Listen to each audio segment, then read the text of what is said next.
திடீர்னு பொண்டாட்டி கால் பண்ணுச்சு. என்னடா இது பதறிட்டேன். பார்த்தா ஒரே அழுக, மன்னிப்பு கேக்குது.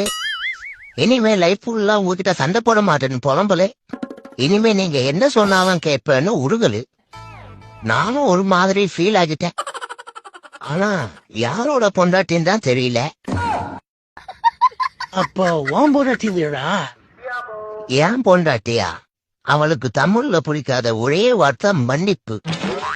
ஆனா மச்சான், ராங் காலா இருந்தாலும் இப்ப வரைக்கும் மனசு ரொம்ப நெகிழ்ச்சியா இருக்கு.